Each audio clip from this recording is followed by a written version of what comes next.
preparing to live stream the meeting.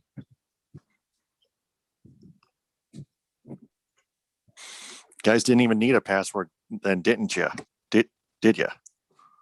No, I did. Oh, I did, but once you sent it to me, I got it in with no issue.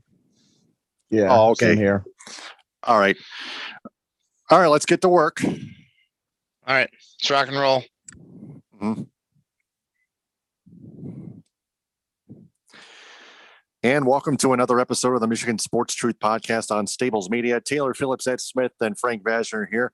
Our opening statement, the Michigan Wolverines men's basketball team is getting even better after their win over the Ohio State Buckeyes. Ed, what is your opening statement? Opening statement is that now I think it is time to believe in this team, in this Michigan Wolverines basketball team, as a serious national title contender. All right. Frank, what is your opening statement? My opening statement is the Michigan State Spartans have finally found a way to get up off the mat and win at a time where they need to win most. And a memorable quote from Aaron Henry summarized that up, which I probably won't repeat on the air, but it's good to see him take leadership and be that lead dog for the Spartans. They beat Indiana and then Illinois, for goodness sake. And we'll get to those momentarily. Before we get started, we want to remind everyone to download the all-new social sports mobile app, Viget. Enter the referral code STABLES with a capital S and the letter B lowercase in the middle for Stables Media when you sign up. Available from the Apple App Store and Google Play. Download the Viget app and sign up with a referral code STABLES for 1,000 Vig coins for free. Yes. Got Lions, Red Wings, Pistons, Michigan State, Michigan, and even a little bit of Tigers. And then 5 questions. And the Tigers, when we get to them, we'll do the What's Your Grade segment real briefly. So let's get started with the Lions. Ian Rappaport of NFL Network reported that wide receiver Kenny Galladay is a strong franchise tag candidate. The window was open yesterday to use the 1-year tender. The Lions and Galladay had talks last year about a possible contract extension and are going to try it again this year. If they fail, then they are expected to tag him. So we're going to go to Ed first and then Frank. Ed, just a situation where the Lions can make one of two options. It is. It's either you have to eat the bullet and take the franchise tag to at least ensure that your wide receiving core in depth isn't a complete barren wasteland by the time next season starts, or you take your chances and you let Kenny Galladay walk away and get nothing in return. That's really your two options at this point. I think knowing that they want to give Jared Goff as good a spot as possible, at least some measure of weapons, you would do whatever you can to, at the very least, keep Kenny Galladay for this upcoming season. As for next year, it's up in the air. If they were really serious about giving Galladay the extension, or at least close to what he wanted, this would have been already done by now instead of this possible back and forth of a potential franchise tag.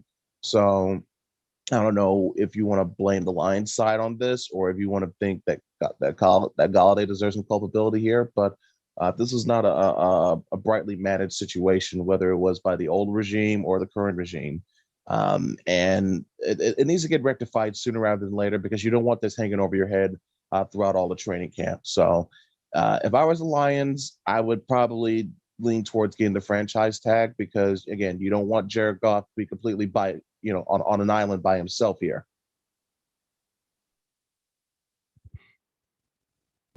Yeah, I would do so as well if I'm the Lions. Frank, your turn. I definitely agree with that they probably should franchise tag Galladay, but I also have to think that while he's under the franchise tag, you probably have to look at making it a non-exclusive, which means that it gives you the opportunity to continue to hash out a longer-term deal. But if that can't get worked out, then you can trade him and get compensated properly in return. Now, I have heard that the asking price for Galladay, if they do trade him, is a second-round pick. And I'm not really sure who would have the capital in order to acquire him via trade. I would say look at a team like Miami, who's got multiple picks in the second round if you want to get something in return for him, and then you possibly use one of those draft picks to get a new wide receiver in, as there are going to be plenty available in the draft, and I'm not sure who the options are in free agency, if there's anyone on good for that matter. But yeah, I think that franchising him would be the right move for now, and then try and at least hammer something out where you're not breaking the bank to sign him. And if it doesn't work out, you can at least move him somewhere and get some draft capital or maybe even a player in return. Yeah, that's a good deal. So not to mention the fact that depending on who could potentially be there at 7, if you want to get not necessarily 7, but or in the second or third rounds, if you were potentially go through this trade route with Galladay, you at least have another piece, another asset to where you can get a potential mid-round replacement for him if you don't feel so confident of, let's say, taking a Jalen Waddle at number 7, and you rather want to wait till the second or third round to get a new wide receiver. Yeah, even more good details right there. So that's Lions. The Red Wings, our next general manager, Steve Yzerman, believes the NHL should push back the 2021 draft just to give the younger players more time and an opportunity to play in other leagues, such as the OHL, the Ontario Hockey League, and the WHL, Western Hockey League. It is currently scheduled for July 23rd, but we're going to go to Ed first and then Frank again. Ed, that's a pretty good idea by Steve Yzerman. Hopefully the NHL listens. I think they'll take they'll take Yzerman's words into consideration if more general managers and more prominent front office people from different teams were to step on a branch and speak out about it the way Yzerman has. That would give him more traction, more support, and will cause the league, and specifically Gary Bettman, to possibly take another look at this, as opposed to what's currently scheduled. I think from what I have originally been hearing or reading that one possible plan could have been to push it to the summer of 2022, which potentially could have meant in looking at a situation where the league will be having back-to-back drafts. I don't think they're going to be looking to go that route and may create too complicated of a situation. Now, I understand with the pandemic breaking out last year the way it did, a lot of things were, in terms of preoccupied time or having the right essentials that you need, a lot of that was taken away from some of these prospects, and understandably so. But you don't want to make things too conflicting or too confusing of a situation. So I don't think they're going to, if they would push the draft back all the way to next year. I could see a scenario where instead of in June or July, you could push it back to maybe September, if not October. But then again, you don't want to be too close to the start league of the new, the start of the new league year. So there's a compromise that you got to find a way to work out in and of itself.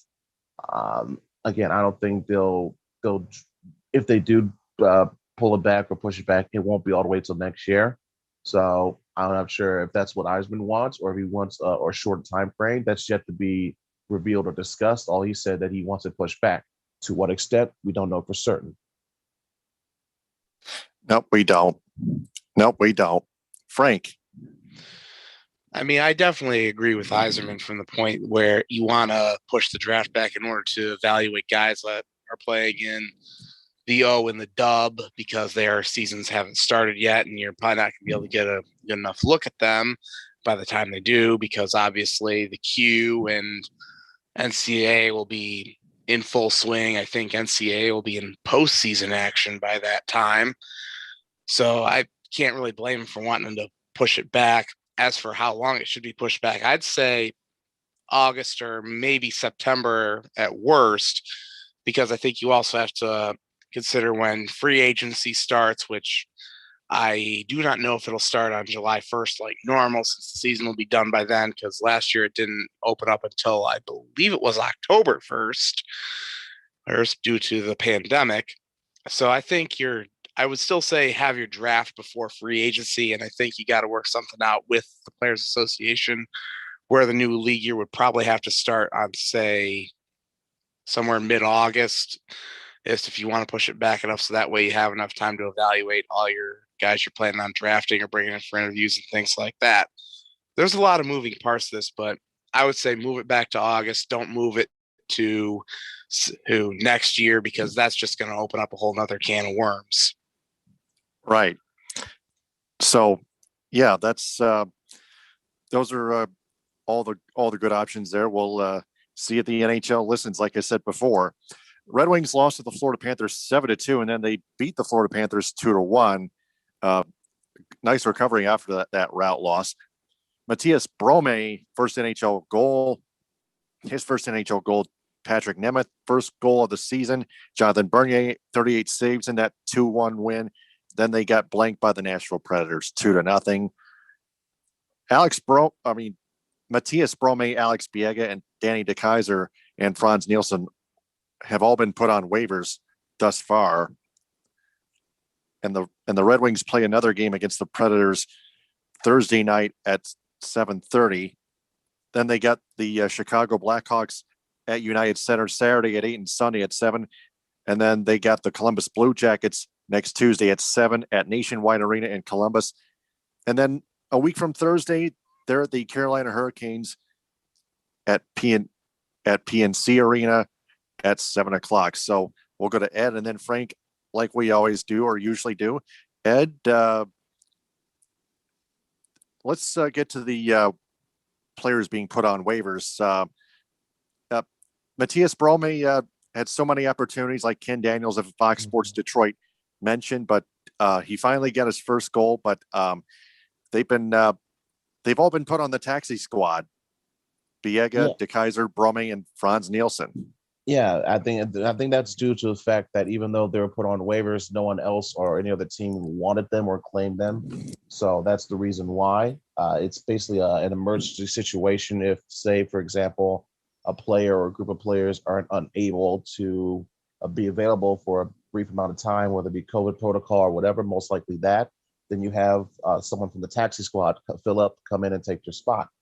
That's really all there is to it. If you want to call it the taxi club, I call it the healthy scratch club. That's just my view.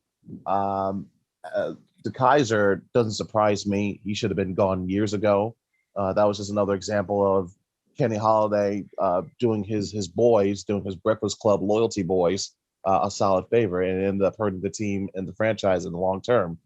So there's that. As opposed to what we saw over this past week with the team itself in terms of performance, again, the constant continuation of the offense either not doing enough or just completely being inefficient. I understand shots on goal and high quality shot opportunities and going off a post here and just not being in the right position. But at some point, you've got to do better than what you're currently doing right now, because 2 goals or less a game, that's one reason why your record is where it's at right now. 2 goals or less a game is just not going to get it done in today's NHL, where you wanted to rely on your goaltender to stand on his head for 60 minutes. It's just not cut out that way anymore.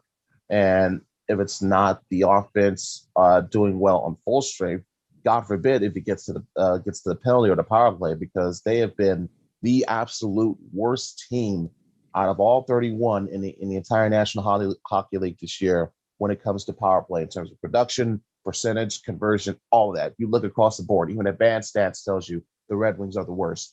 And another thing that keeps popping up, as we saw against Florida and in the first game against Florida, and then this recent game against Nashville, takeaways, or I should say giveaways, too many turnovers. When you have double digits in giveaways, that usually that leads to breakaway opportunities for the other team, leads you out of spot, out of position on defense, which can lead to goals. I haven't seen too many of those this year, but still, when you're constantly putting pressure on your goaltender like that, but by constant giveaways and turnovers, again, that's another recipe that's not going to bode well for your team in the long term.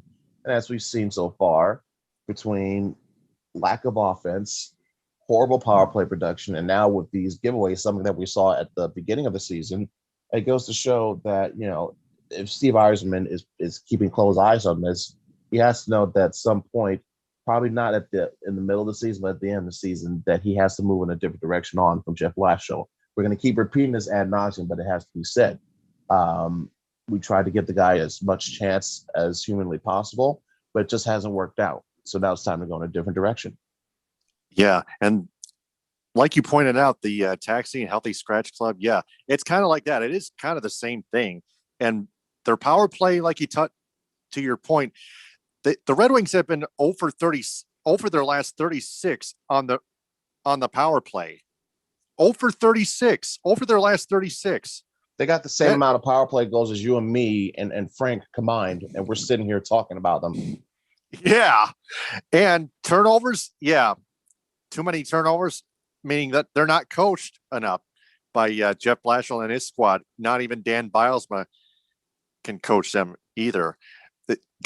You gotta have a real NHL head coach, except you just don't need Dan Bilesma to take over as permanent head coach. You can use him as the interim head coach if you're going to fire Blashill sometime mid-season.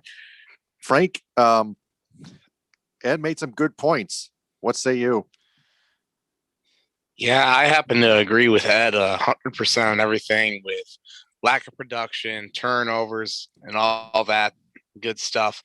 But as for Jeff Blashill, who still seemingly has a job at this point, it's worth noting that the Montreal Canadiens today fired Claude Julien. The Canadiens are actually having a somewhat decent year, and they're being productive, and they decide, this isn't good enough. We're firing you, Julien. Goodbye. And yet that was after their 5-4 still overtime loss in Ottawa. Yeah, they thought they won it at the end of regulation, but a controversial no-goal call due to a goal, due to what the referees thought was goaltender interference. I saw it early this morning on NHL on the fly on NHL Network. And what do you think of that call, by the way? As we not to get too much off the format here.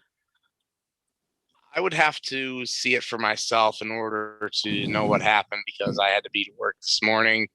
But all that aside, Hyde, look, the Red Wings, I know people say that there's no talent there, but a lot of what we're seeing, the turnovers and lack of production, you could attribute it to one thing, and that's effort. Effort falls squarely on coaching. Therefore, Steve, pull the plug, get Blashill out of town. If it means Bilesma's got to be the interim coach, so be it. I think at this point, anything's better. Yeah, the players need something to give them some type of motivation to at least finish out this season with as much dignity as possible. So if it means cutting the cord on Blashill mid-season, so be it. Yeah. Yeah, by all means, fire Blashill. So there you go. The Pistons, they right now they lead the New Orleans Pelicans 69-64 at halftime, even without Jeremy Grant, who's just resting. He's not injured. He's just resting. But before that, they lost to the Memphis Grizzlies at FedEx Forum 109-95. Then they lost 105-96 and won 105-93 at the Orlando Magic. They split that doubleheader at Amway Arena. Now they're at the New Orleans Pelicans. Like I just mentioned before, they lead 69-64. The Pistons do. They're home against the Sacramento Kings Friday at 8. The New York Knicks Sunday at 8. That's at home. And then they go to Canada to play the Toronto Raptors Tuesday at 7:30, unless the Raptors play elsewhere in America due to COVID. I believe they play in Tampa, Florida. Yes, they are in Tampa. Thank you. All right. That's what I was thinking. Yes. And then they're at the New York Knicks a week from Thursday at 7:30 on March 4th. The Pistons a week from Thursday at Madison Square Garden. So, Ed, we'll go to you, and then we'll go to Frank. Blake Griffin still out of the lineup. Pistons still pursuing a trade, but it's been a week. I don't know what's taking them so long, but the Pistons making a little bit of progress, if any. So, Ed, go ahead. A little bit of progress if you want to consider Jeremy Grant's production. for what he's done this season. Now, I understand that he had a bit of an off game against Memphis last week, but when you consider the amount of offensive production that he has had to single-handedly carry in most games this season, that's not a surprise to me. When you consider the other players that have yet to help kick in and contribute, at least Sadiq Bey, guys like that, Deon Wright, Josh Jackson, are showing some promise in that regard, knowing that they can be relied upon if Jeremy Grant is not having his usual best stuff. But still, like, for example, against Memphis, they shot less than 30% from the field in the first quarter, while also shooting only 17 points. We're talking starters and bench. Now, the bench has been one of their strong points this year. I think they've averaged over 41 points per game scored from their bench. But when your starters aren't actually that high quality or they aren't fully developed yet, that may be as a reason why those numbers tend to be inflated to a degree. But it's not just the offense or the offensive starters. It's also turnovers, in my opinion. They had 20 or so turnovers against Memphis.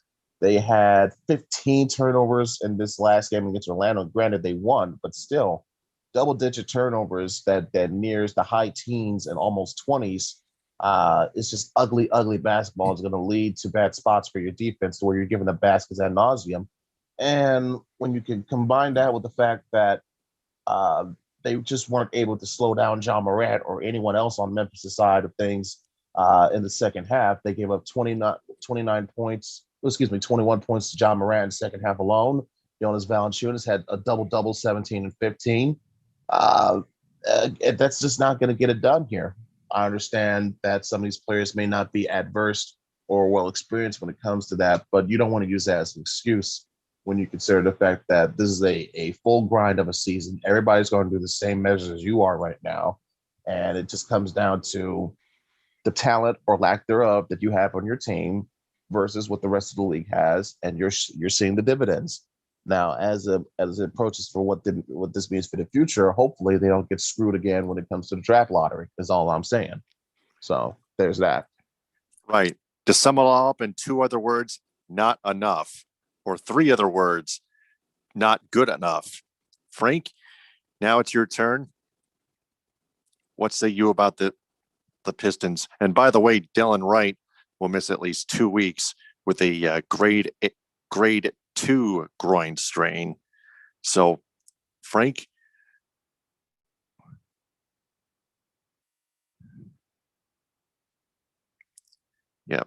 Yep. Frank, you'll have to unmute yourself then. So we apologize for this.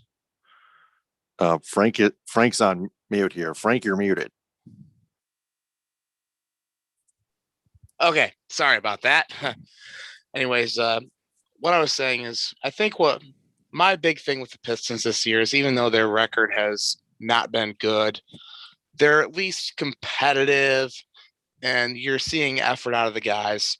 You mentioned Sadiq Bey, DeLon right before his injury, and even Saban Lee, who has had to be the starting point guard with Killian Hayes out for a long time, DeLon Wright now out. He's gone out and played well as well too, and says, hey, you know what? I'm auditioning for a spot to stay on this team for the future. I'll show you what I can bring to the table. Now, as for Blake Griffin, I'm hoping that they can definitely find a spot for him, either or via trade, or if they have to buy him out. That way you get that contract off your books. So, but that said, this team, they pretty much are what their record says they are, and you just got to hope that they don't get screwed in the lottery and they can get going back in the right direction again. Yeah, I'd have to agree. On the point when it comes to Blake Griffin, I'm leaning more towards it. A buyout is going to happen, and he'll probably sign with a contending team. If a contending team wants them, he'll probably sign for a minimum requirement or a vet minimum. Just it will be, his price will be far lower than what the Pistons will be buying him out at. That's for sure. Good points. So, again, Dylan Wright will miss at least 2 weeks with a grade 2 groin strain. That's pro basketball and the Pistons. Now we transition to college basketball. The Michigan State Spartans men's basketball team has won 2 straight. They surprisingly beat the Indiana Hoosiers 78-71. Aaron Henry, 27 points. And then they upset the 5th-ranked Illinois Fighting Illini in East Lansing at Breslin Center, 81-72. So the Spartans are not going to have an easier schedule upcoming when they take on the Buckeyes, the Terrapins, and the Hoosiers again. And then the Michigan Wolverines, a doubleheader in Ann Arbor and back in East Lansing next week and the Sunday after that. So Ed, gotta give those Spartans credit. There's been a question that the Spartans will, on whether or not the Spartans will make the tournament with those 2 wins. Ed, what say you on them? As of now, no. They still have a lot of work cut out in front of them, not just for the rest of this regular season, but I think in the Big Ten tournament as well, depending on where they will seed in the conference tournament and who they will match up against from a round-to-round basis. They could get an unlucky draw and face Michigan or Ohio State in the second round, for example, if they were to get past the first round. That's a distinct possibility. But as for now, for what they've done these past couple of games, it's encouraging to see, for example, Aaron Henry seemingly take control, take charge, and be the on-floor, on-court leader that this team really needs. Jeremy Langford, with his contributions, helps as well. But Aaron Henry has been the clear shine out in the clear star from an individual standpoint. Now, as for the team as a whole, they've done the usual things that you were expected, more accommodated to see Izzo-led MSU teams do. They've gotten the rebounds. They out-rebounded Indiana by 7. They only trailed Illinois in terms of rebounding margin by 5, but they made up for that by tremendous on-ball defense and not giving up easy shots, which is why in the top 5 ranked Illini of all teams, they shot only 40% from the field and less than 30% from 3. Whereas Michigan State, conversely, they shot over 54% from the field and 50% from 3. So when you are implementing your system and your strategy the right way, it opens up other doors to victory for you. That's what we saw against Illinois, and of course what we saw against the Hoosiers as well. So between Aaron Henry taking charge and the team as a whole playing much better defense, at least down the stretch in certain stretches of the game where it needed to be, it gives you some encouragement.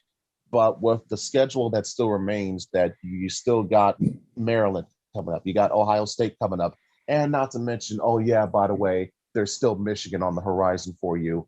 I believe they added back one of the games that was originally postponed back onto the schedule. So now they got 2 games coming up right at the end of the regular season.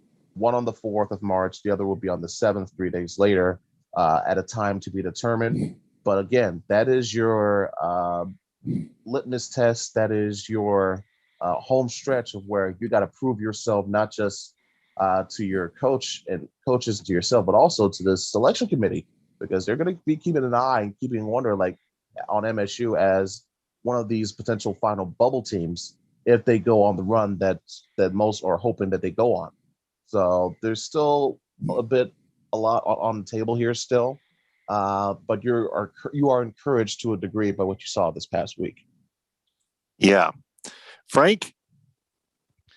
Well, before the win against Indiana, I was seriously starting to question if this Michigan State team had quit. That they said, you know what, we're not going to make it this year. Streak's over. May as well just start looking ahead and start playing a lot of the guys who haven't gotten much playing time. Well, not only did they show that they haven't quit on the season by beating Indiana, they've at least shown me that they've got a leader on the floor in Aaron Henry. I mean, as a Spartan fan myself, I've wondered, where has this version of Aaron Henry been? But, it's nice to see him kind of take command. He played all 40 minutes of the Indiana game, played 39 minutes last night in the win over Illinois. But it's not just him. Josh Langford, who you kind of wondered when he was going to get back to his old self after having 2 unlucky foot injuries that kept him out for almost 2 seasons. You saw that game from him against Illinois, where he had 14 points and 16 rebounds in the win, played very well.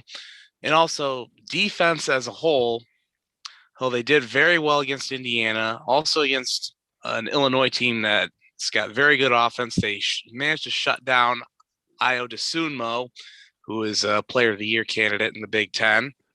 And also they did a really nice job game planning against Kofi Coburn, who is a big man who was impossible to stop. It was basically the old, okay, big men, you've got 5 fouls, use them.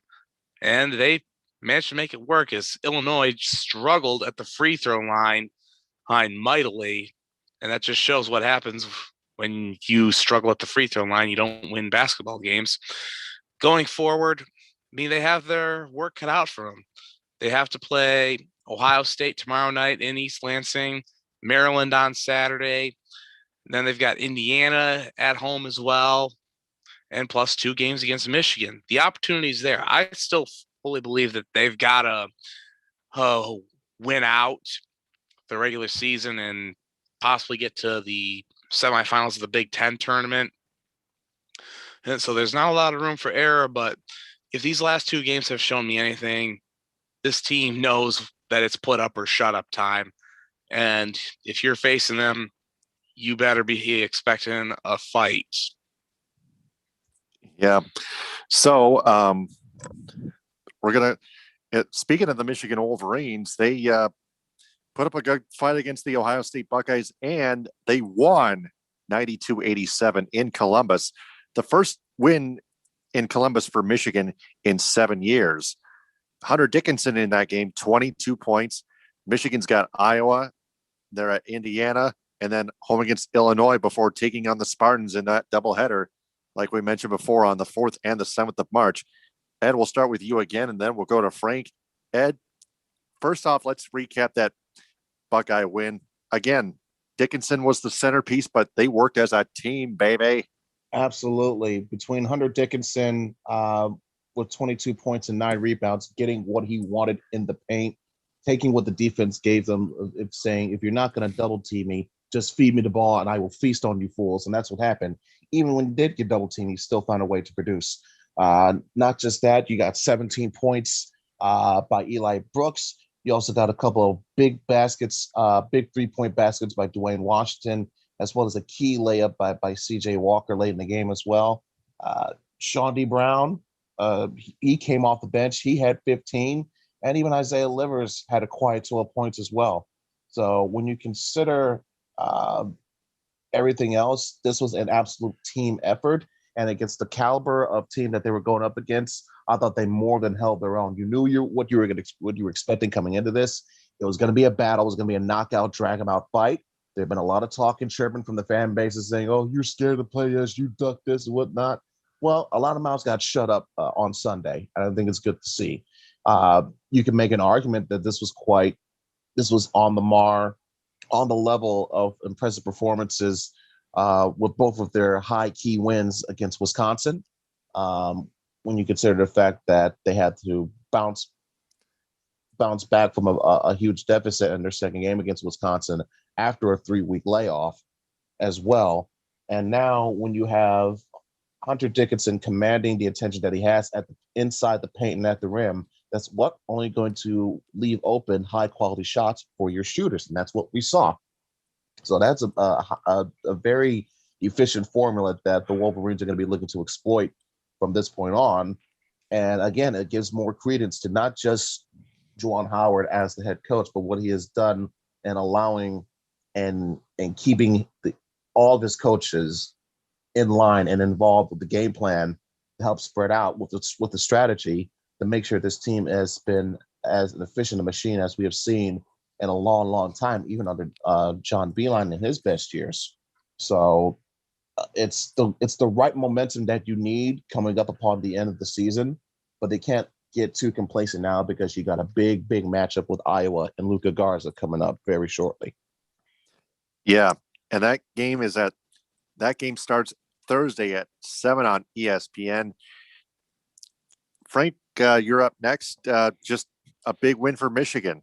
By the way, speaking of Michigan, Ohio State, hopefully their football team is next for Michigan. Got to get that. Got to get their first win in Columbus since 2000 on the field, just like Michigan men's basketball just did this past Sunday. Not only that, I think that was the college wrestling squads. They picked up a win against OSU, and I think even the women's basketball team as well. So all around, good week for the Maize and Blue. And I'm surprised you didn't drop the remark that Jim Harbaugh should have taken some notes on how to beat his rival in their own house. That'll be beating a dead horse at this point. We know what Jimbo has to do. We know how much he's been embarrassed by Juwan, but go on. But all that aside, I did happen to catch the end of Michigan's win over Ohio State while I was on break at work. And I do have to say that is got to be one of the more impressive wins that I've seen from Michigan basketball, going in and beating a top 5 team on the road in that fashion, which that was actually the first time that Michigan beat a top 5 Ohio State team on the road in Columbus, mind you. So, I mean, like Ed said, this is a team that plays team basketball. You know what you're going to get from Hunter Dickinson, and he's going to get in the post and eat. Guys like Isaiah Livers, Mike Smith, Shawn D. Brown, you know what you're going to get from them. And you know what? They just played well as a team on both ends of the floor. Obviously, this isn't going to be the last of the tough tests for them because they still have to play Iowa, which that's going to be a fun matchup to watch, having to see Dickinson go one-on-one with Luka Garza. And plus, Iowa's got some really good shooters as well. And even down the line when they have to play, Illinois, you got to think Illinois is kind of ticked off after losing in East Lansing. Yeah. So, and remember, Illinois, they're not out of the thick of things. They're not out of the race, so to speak, when it comes to the regular season conference time. They're only a game back of Michigan. So when they meet up, that's going to essentially decide who wins the conference, the regular season title right then and there. Ohio State still has a shot too. They're 1.5 games out, as was Iowa, only 2 games out. But to me, I think it's going to be a 2-headed race at this point between Michigan and Illinois for that regular season conference title. I agree, and let's see what happens when they meet up with Michigan State too to end the season. I do think that Michigan is pretty close to locking up the 1 seed for the Big Ten tournament. I think they have a 3-game lead over Illinois now, if I'm not mistaken. So they'll probably have to get a win over Iowa, and probably another loss by Illinois will likely seal it up for them. So.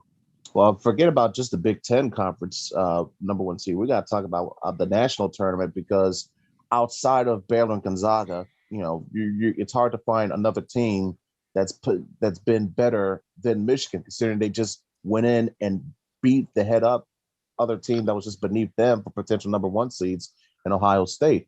And they continued this stretch, and if they handle business against Iowa, regardless of what happens in the Big Ten conference tournament, in my view, they've all but assured themselves a number 1 seed.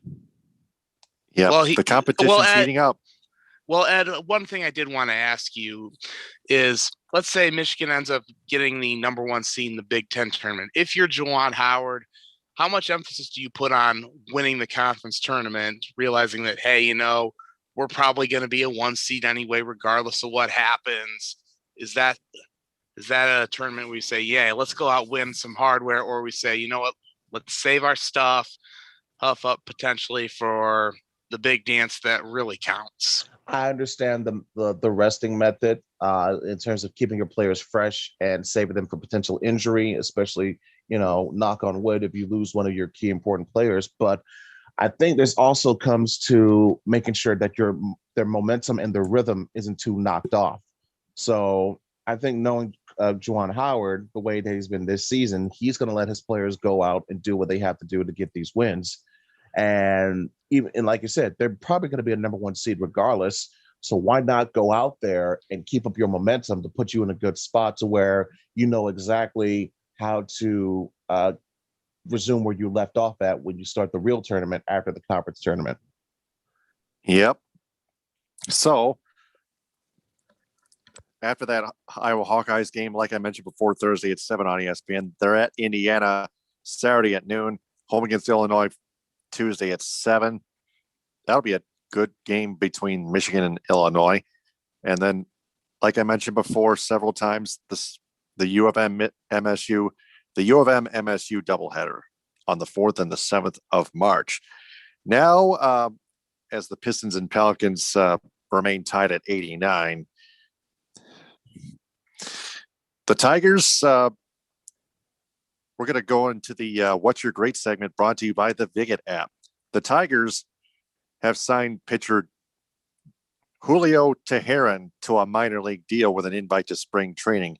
Julio Taheren, a veteran right-handed pitcher, had pitched for the Los Angeles Angels. Ed, we'll start with you, and then we'll go to Frank. Ed, what is your grade on Julio Taheren? My grade on this is a C, probably a C minus, when you consider the fact that Taheren, even though he is a former two-time All-Star, he's been on some recent struggles as of late. He has when you compile all his stats together, he's only above his win-loss record above 500 is only by 4 games. He has a 3.64. He had a 3.64 ERA when he was with the Atlanta Braves throughout the course of his duration in Atlanta. And when he was signed to the Los Angeles Angels last year, he had hoped to be returning to his better self. But when you consider the fact that A, he's 30, and 2, he did also go through a bout of COVID as well, that severely hampered his season, and he eventually finished 0-4 with a ERA over 10 and just over 31 innings pitched. So I think this is a move made for depth purposes when you consider the fact that they've already gotten minor league deals with Willie Peralta and Derek Holland as well. These are veterans, mind you. They're not going to be here coming for Casey Mizes or Matt Manning spots. This is veteran set pieces to help along with the young guns that you have in your rotation. Done for depth purposes. So for that, my Viget grade is going to be a C minus. All right, Frank, what's your grade on Julio Taheren? My Viget grade on Julio Taheren is going to be a C minus as well. I mean, granted, this is a former All-Star they brought in, but I believe his best days are behind him. So I see this is just one of those low-risk deals. You bring him in, see if he can possibly resurrect his career and be back to being a productive player there. So C minus for me. All right, well, I'll grade it a C minus. The What's Your Grade segment, again, brought to you by the Viget app. Referral code Stables, capital S, lowercase letter B in the middle for Stables Media when you sign up for 1,000 free Vig coins. Now for the 5 questions segment, also brought to you by the Viget app. Question number 1: Was the Michigan Ohio State men's basketball game at least a preview of the Big Ten championship tournament? Ed, we'll start with you, and then we'll go to Frank. It's hard to say because, you never know what could happen on any given moment in the tournament because it's not a best of 7 or a best of 5 or even a best of 3. It's a best of 1. And if you're not on your A game or if you're having a bad outing, that could be you're behind on that day. So, and that applies to not just Michigan, but Ohio State as well. So any one of these teams could have a bad day in the second or third round and get upended, and that could ruin the potential championship clash at the end of the tournament. So grateful that we at least got this great game to satisfy us. But I'm looking at bigger picture, which again carries a bigger risk as well. I don't see this as a potential Big Ten championship preview. I see this one as a potential Final Four matchup preview, especially if both these teams are on opposite ends of the region seeds. So my answer would be possibly, but look more towards a potential Final Four matchup. You never know. We'll see what happens. Frank? Oh, man. I think it could at least be a preview of what's to come in the Big Ten tournament, provided that both teams get through unscathed and meet in the championship game. But to kind of Ed's point, I could possibly see a scenario where they do meet in the Final Four if they are both in different regions and they meet on that Saturday. And if that happens, I would say Buckeye and Wolverine fans, get your popcorn ready because it's going to be a great show. Oh, and to think that everyone would always say in the past where Michigan and Ohio State would always play for the right to go to the Rose Bowl, wouldn't it be something if they met in basketball for a trip to the national championship, or maybe, or God forbid, if they met on that Monday night. Oh, yes, I was just about to get to that. It would be the apocalypse. Yeah, it's the same thing. National championship on Monday night. Yeah, that's the same thing. One can only dream, may I add.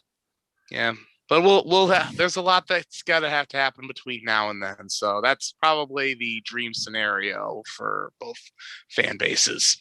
Yeah, hell, it can even be both in the Big Ten tournament and in the Final Four. Hey, Imagine that.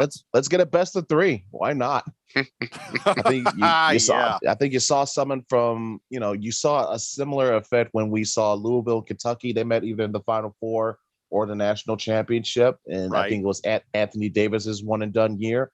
So I can see something similar happen here with Michigan, Ohio State.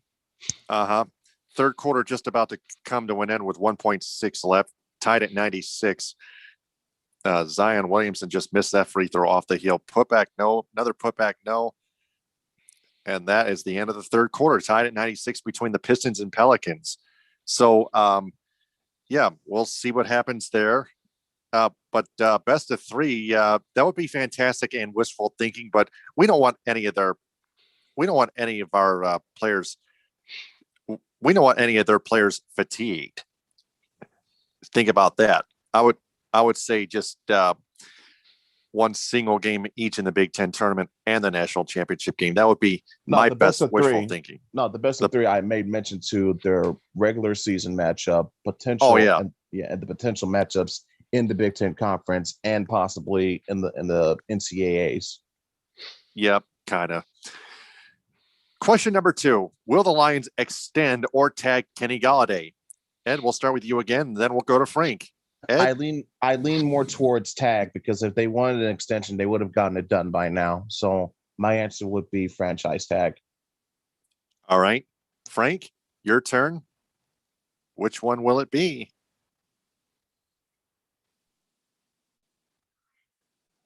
Here, I'm trying to unmute you here. Frank, you're muted. Oh, sorry about that. I would say they franchise tag him. More importantly, probably use the non-exclusive franchise tag, so that if they can't get something worked out for a trade, or extension, excuse me, then they can trade him and get some compensation in return. Yep. Question number 3: if the NHL draft were to be pushed back like Steve Yzerman wants it to, then approximately when could it take place? Now, we've talked about this a bit earlier, Ed, and then Frank. Ed, go ahead.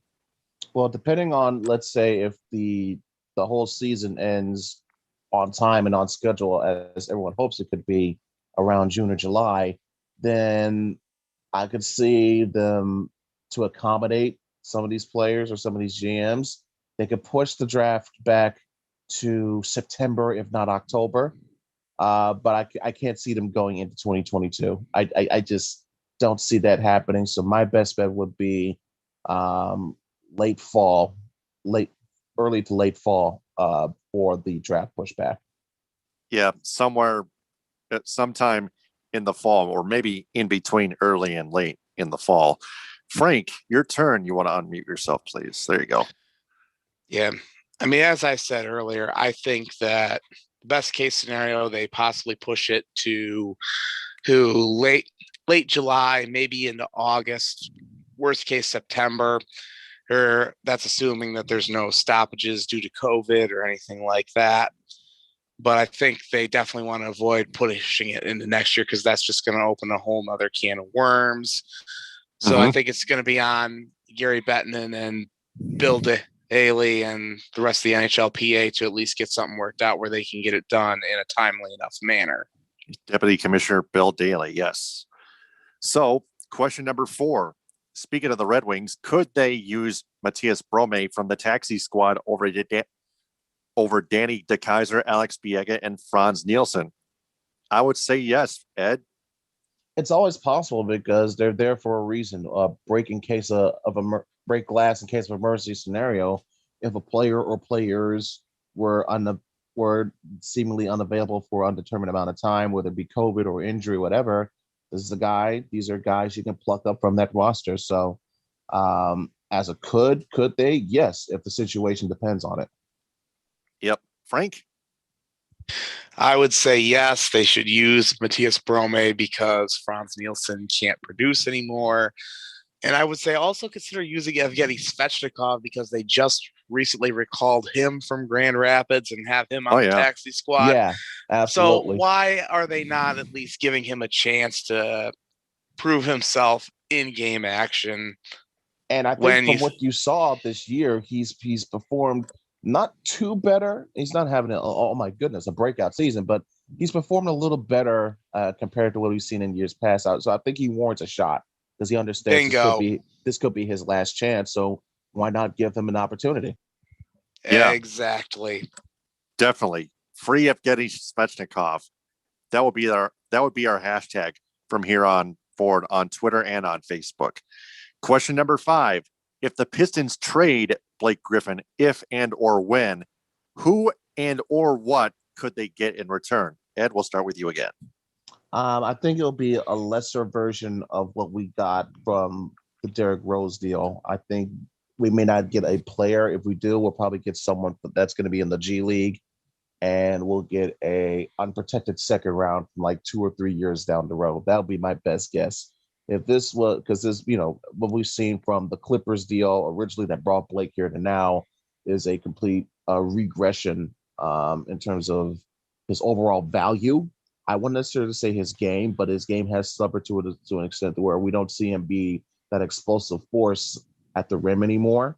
But at the very least, he has managed to make adaptations to his game, adding a jump shot, maybe too frequent of a jump shot, but it's there compared to what we saw 5 years ago from Blake. We would never expect him to become a jump shooter to any type of degree. So knowing that, I think they'll get on a lesser version of the package that we got from Derrick Rose. That would be my guess if they were to trade Blake, but I don't see it happening. I think they're more than likely to buy him out. Yeah, I'd have to agree with you as well. Frank? Put me in the camp of I don't think they're going to be able to trade him because that contract carries way too much money on it. I think they're going to end up buying him out, and he'll probably end up signing with a contending team. So he has one last shot at a ring. Way too much money is right. So that's our 5-question segment brought to you by the Viget app. Enter the referral code STABLES, capital S, lowercase letter B in the middle for Stables Media when you sign up. It's the all-new social sports mobile app Viget, proud sponsor of our show and its segments, What's Your Grade and 5 Questions. Sign up with the referral code STABLES when you sign up for 1,000 free VIG coins on the Viget app. When you sign up for an account, use the referral code STABLES, capital S at the beginning, lowercase letter B in the middle. Gentlemen, excellent job as always. That concludes another fine episode of the Michigan Sports Truth Podcast on Stables Media. We'll be back next week, Thursday at 9 p.m. Eastern Time, 6 p.m. Pacific. For Ed Smith and Frank Vazner, this is Taylor Phillips signing off. Follow me on Twitter, Periscope, and Instagram at DT2Phillips with 2 L's. Follow Ed Smith on Twitter, Periscope, and Instagram at EdSmith313. And follow Frank Vazner on Twitter, Periscope, and Instagram at Frank_Vazner, VAJCNER. Thanks very much for listening, downloading, and thanks very much for listening, downloading, and sharing. And remember, the truth is out there. TTFN, ta-ta for now. Power to the people. Hit them with a high. We rest our case. Stay safe.